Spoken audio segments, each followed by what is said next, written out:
بسم الله الرحمن الرحيم يا أيها الذين آمنوا كتب عليكم القصاص في القتلى الحر بالحر والعبد بالعبد والأنثى بالأنثى فمن عفي له من أخيه شيء فاتباع بالمعروف وأداء إليه بإحسان ذلك تخفيف من ربكم ورحمة فمن اعتدى بعد ذلك فله عذاب أليم۔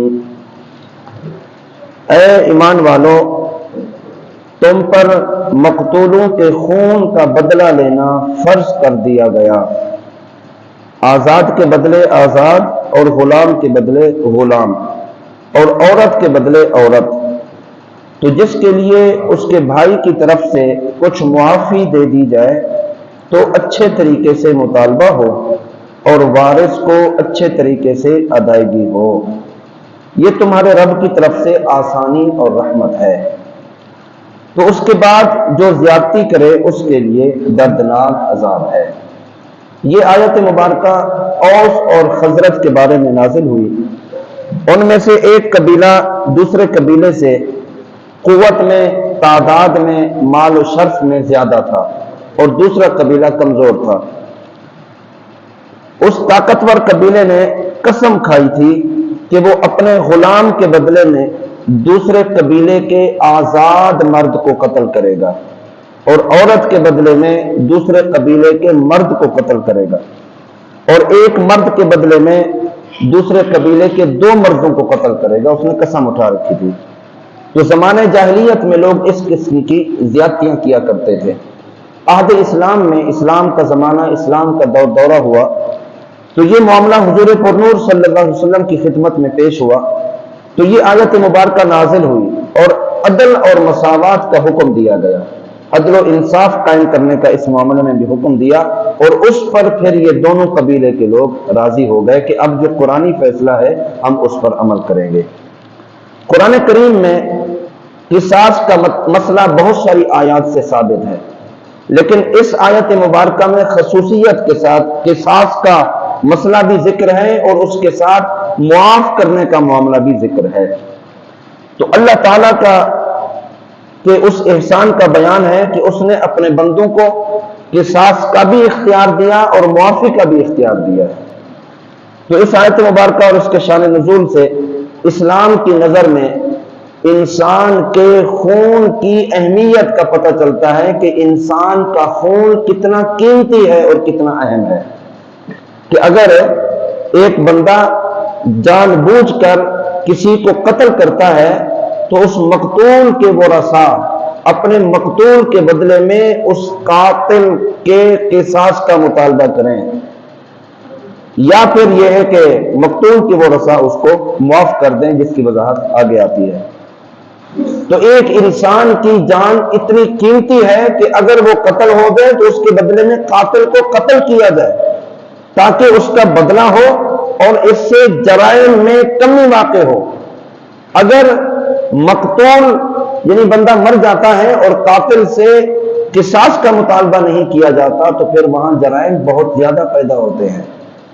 جیسے اس وقت حالات ایسے ہیں کہ لوگ مرے جا رہے ہیں اور مارنے والے مارے جا رہے ہیں، مارنے والے جناب وہ لوگوں کو مارتے جا رہے ہیں، اور قاتل کو کوئی پکڑتا نہیں اور قاتل سے قصاص کا مطالبہ نہیں کرتا۔ یہی وجہ ہے کہ قاتل دلیر ہیں اور مقتول کہ وہ ورثاء تقاضا نہیں کرتے، یا یہ ہے کہ وہ قاتل کا پتہ ہی نہیں چلتا کہ قتل کس نے کیا ہے۔ یہ وجہ ہے کہ جرائم بڑھتے جا رہے ہیں۔ اگر اس کا سد باب کیا جائے کہ قاتل کا پتہ چلے پھر قاتل سے قصاص کا مطالبہ کیا جائے تو پھر جرائم کم ہو جائیں گے، پھر عوام سہم جاتی ہے، لوگ ڈر جاتے ہیں کہ اگر ہم نے کوئی ایسی حرکت کی، ایسا معاملہ کیا تو پھر ہمیں بھی قصاص دینا پڑے گا۔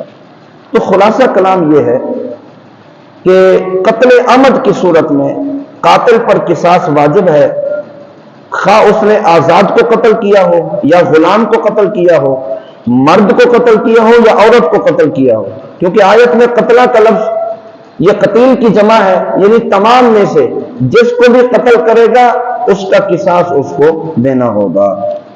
کچھ افراد اس حکم سے مستغنی ہیں جس کی بڑی کتابوں میں اس کی تفصیل موجود ہے۔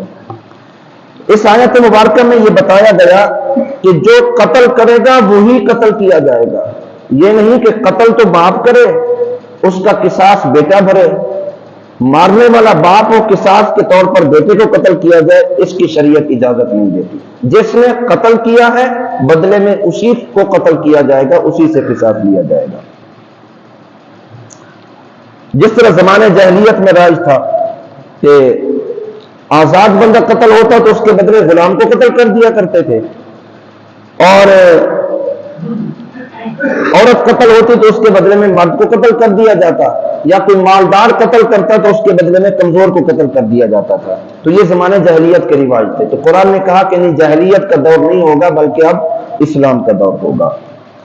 اللہ اکبر۔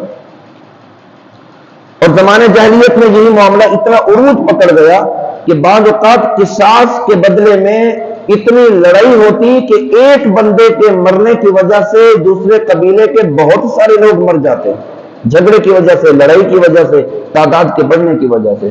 تو اسلام نے ان تمام چیزوں سے منع کیا کہ قتل کرنے والے سے قصاص لیا جائے گا تو صرف اسی ایک کو قتل کیا جائے گا، ایک سے زیادہ کو قتل کرنا یہ زیادتی ہے۔ آگے فرمایا فمن عفی لہ من اخیہ شیء،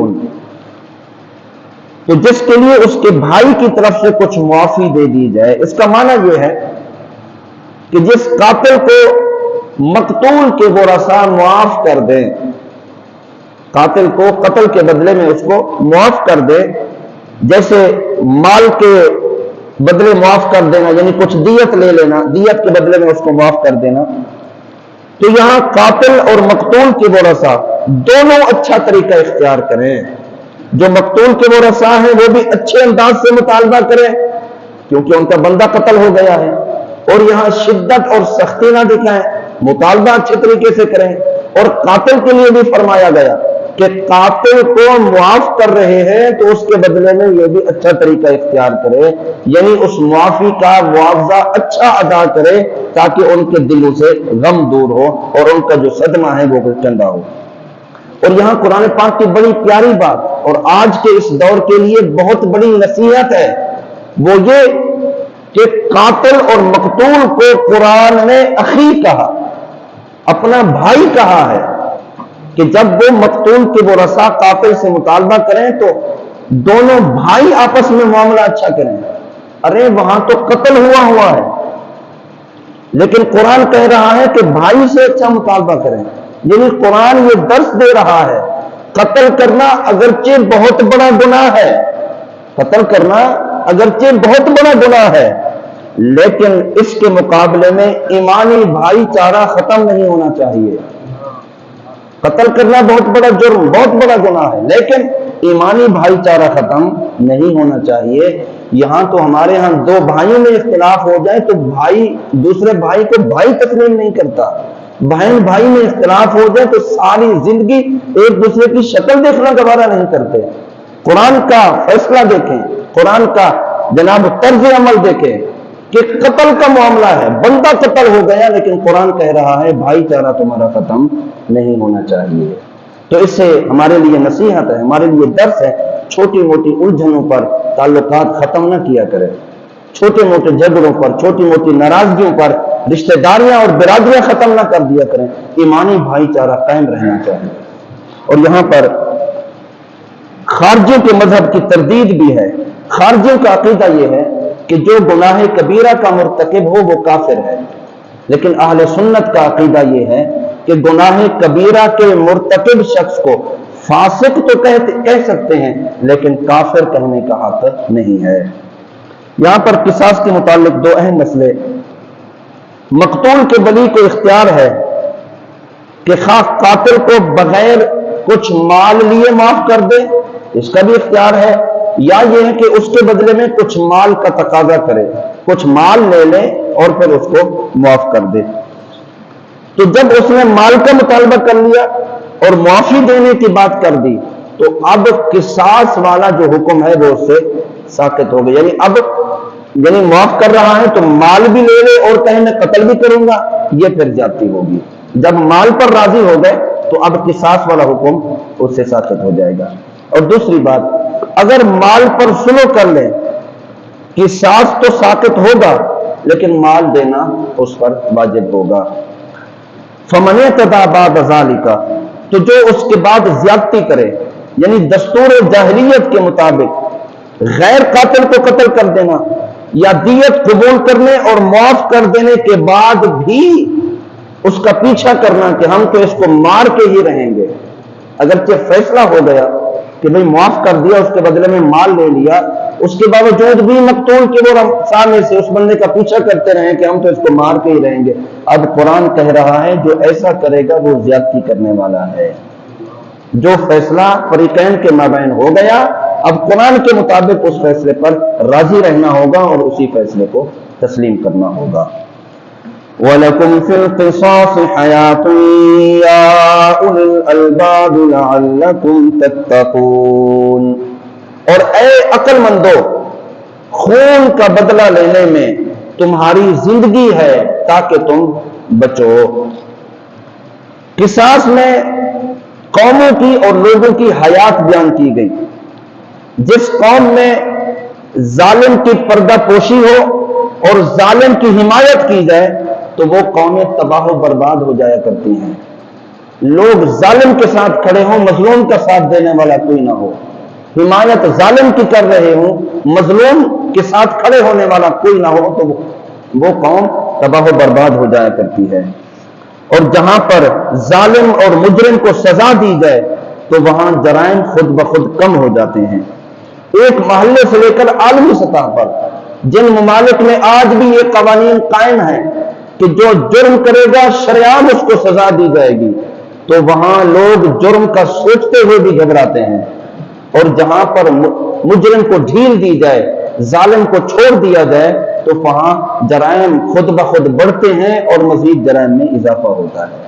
تو قرآن یہ کہہ رہا ہے کہ عقل مندوں کے لیے اس میں بہت بڑی نصیحت ہے کہ بدلہ لینے میں تمہاری زندگی ہے تاکہ تم بچو۔ جب مجرم سے بدلہ لیا جائے گا، ظالم سے بدلہ لیا جائے گا، اس میں تمہاری حیات ہے، آنے والی نسلوں کو پتہ چل جائے گا اگر ہم نے ایسی حرکت کی تو پھر ہمیں بھی ایسی ہی سزا دی جائے گی جیسے اس بندے کو سزا دی گئی۔ اہل عرب میں یہی تو دستور ہے، مجرم کو سزا دی جاتی ہے، وہاں جرائم کم ہوتے ہیں۔ اور کئی ممالک ایسے ہیں کہ مجرم دندناتے پھرتے ہیں، جو بیچارہ کیس کرتا ہے یا جو بیچارہ جناب وہ ایف آئی آر درج کراتا ہے، جو بیچارہ مظلوم بن کر درخواست دیتا ہے، وہی پھنس جاتا ہے۔ تو ایسے معاملات جب ہوتے ہیں تو پھر جرائم کم نہیں ہوتے بلکہ جرائم بڑھتے ہیں۔ تو قرآن کا فیصلہ بہترین فیصلہ ہے، جو قرآن کا حکم ہے وہی نصیحت آموز حکم ہے۔ قرآن کے مطابق، دستور کے مطابق اگر چلا جائے تو انسان کی زندگی آسان ہو جاتی ہے۔ اللہ تعالی ہم سب کو عمل کی توفیق عطا فرمائے۔ وما علینا الا البلاغ۔